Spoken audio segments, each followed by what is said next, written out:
আসসালামু আলাইকুম। কিভাবে লাইফ টাইমের জন্য জিমেলে ফটো রাখবেন?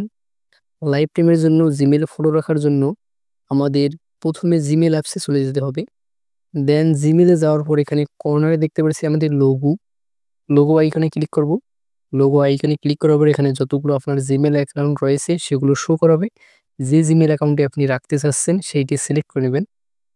সিলেক্ট করার পরে দেন ব্যাকে চলে আসবেন। ব্যাকে চলে আসার পর দেন এখানে কম্পাস নামে একটা অপশন দেখতে পাচ্ছেন, কম্পাসে ক্লিক করবেন। কম্পাসে ক্লিক করার পর এখানে দেখতে পাচ্ছেন ফরম টু সাবজেক্ট। কম্পাসে ক্লিক করার পর এরকম ইন্টারফেস শো করবে। এখানে আপনার ফরমে যে জিমেল অ্যাকাউন্টটার অ্যাড্রেসটা দেখতে পাচ্ছেন সেটা আবার টুতে বসে দিবেন।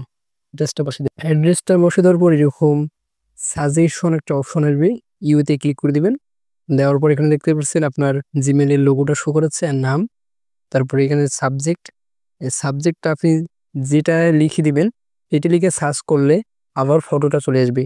কর্নারে দেখতে পাচ্ছেন, এইখানে ক্লিক করে দেবেন। অপশনটাতে ক্লিক করার পর এখানে অ্যাটাচ নামে একটা অপশন দেখতে পাচ্ছেন, অ্যাটাচে ক্লিক করবেন।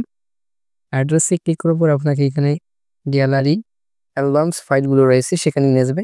এখান থেকে আপনি যে ফটোটা সিলেক্ট করতে চাচ্ছেন সেই ফটোটা সিলেক্ট করে নেবেন। দেন ফটোটা সিলেক্ট করার পর ডানে ক্লিক করে দিলাম।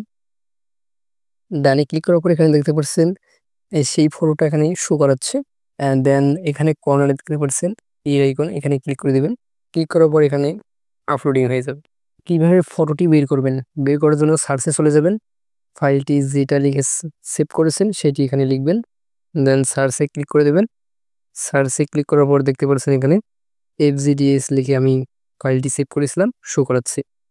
এখানে ক্লিক করলে আপনি সেই ইয়াটা দেখতে পারবেন। এখান থেকে ডাউনলোডে ক্লিক করলে এটি ডাউনলোড হয়ে যাবে। আজকের ভিডিও এ পর্যন্ত। ভালো থাকবেন, সুস্থ থাকবেন।